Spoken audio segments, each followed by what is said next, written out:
Barakatha Yahweh, Barakatha Yahweh Shah, Barakatha Yahweh, Barakatha Yahweh Shah, Barakatha Yahweh, Barakatha Yahweh Shah, Barakatha Yahweh, Bashim Yahweh Shah, Bashim Rekha.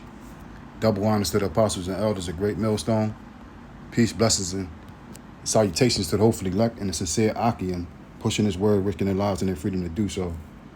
And my brother Mayim comes with a short testimony on a dream or a vision I had.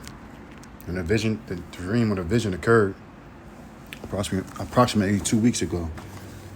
And it's been on my spirit, ever since I had it.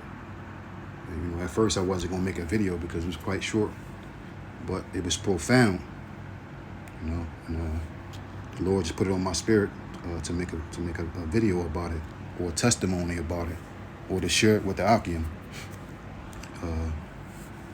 The dream happened on my red block. Here in Philadelphia, we live in close proximity. All the houses are close together, so basically everybody's family that live on the same block. So I was walking down her block to our house, and before I got to our house, all of our neighbors were sitting on the steps. So every house I went past, I was speaking to our neighbors as I was walking to our house.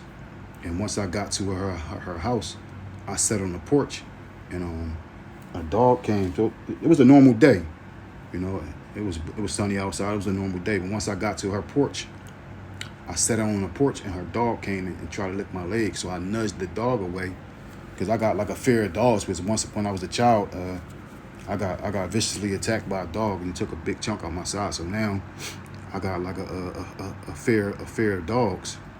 So the dog tried to lick my leg, and I kicked it away.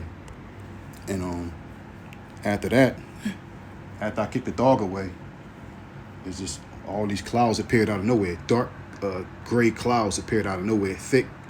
And in the middle of the dark clouds, it was thunder and lightning coming out of the clouds. So much so that the lightning ignited the telephone poles. And immediately everybody stopped what they were doing. And I stopped what I was doing, and I started saying, call Law Yah Bashim Yahweh Shah, call Law Yah Bashim Yahweh Shah, call Law Yah Bashim Yahweh Shah. And then I heard somebody to the left of me saying, call Law Yah Bashim Yahweh Shah as well. And when I turned to the left to look to see who it was a guy that I went to school with, elementary school with, named Ernie. And during his travels in life, he got spirits on him. The last time I saw him, he was, he had some heavy spirits on him, and he wasn't the same. But in this dream, he was the only one that was singing that song. Having the name of the Lord is a part of that song. That the 144,000 is going to be singing. And it just was a beautiful thing to see him in his right state of mind. Because when the Lord come back, he come back with healing in his wings. And we all know that Jake is sick. Spiritually and physically, and the only one that can take us out of that spiritual sickness and that physical sickness is Yahweh Shah. So I'm gonna bring a few scriptures out to support the vision that I had, and then I'm gonna close out. Behold, Revelation 1 verse 7. Behold, he cometh with clouds, and every eye shall see him.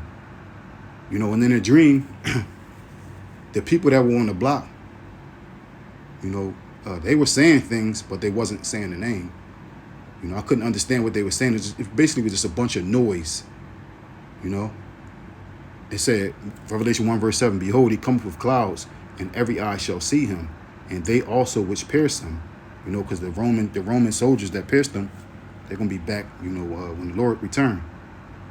And all the kindreds of the earth shall wail because of him, because he coming back to judge and not be judged. He say every knee gonna bow and every tongue gonna confess. So that's what he coming back to do, to establish his rulership on earth. And that's why the kindreds of the earth gonna wail, because they know, that the power that they have is no longer relevant. They're going to be put into subjection when he come back. And I'm going to jump to Revelation 1 verse 14.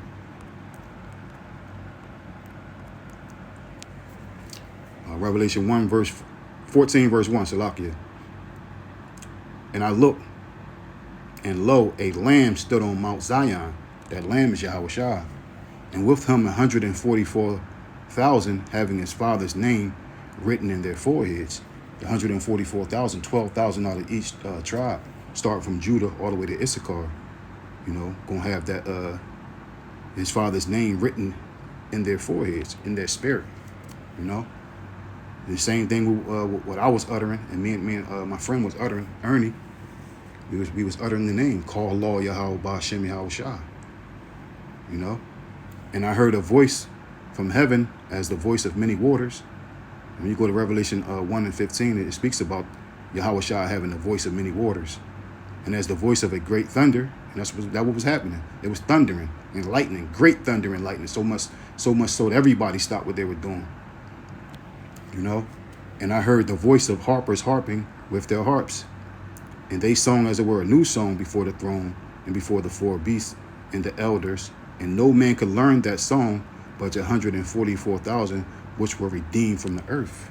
No man could learn that song but the 144,000 which were brought back from the earth. These are they which were not defiled with women, with other doctrines. For they are virgins, not men that abstain from sex, or men that never had sex. Men that were not defiled with other philosophies and other doctrines. These are they which follow the Lamb whithersoever he goeth. He say, my sheep hear my voice and they follow me. Being the first fruits unto the heavenly Father and unto the Lamb. Because the first fruits were with him from the foundation of the earth. From the foundation of the creation. The first fruits were with Yahweh Shah. And Lord willing, I'll be a part of that number. And in their mouth was found no guile. Because when we out there in the highways and the byways, and we pushing this word, we pushing 100% truth, and there's no guile in the 100% truth. For they are without fault before the throne of the Heavenly Father, because the elect are blameless. So I pray and I hope this lesson was edifying. Till the next time, Shalom.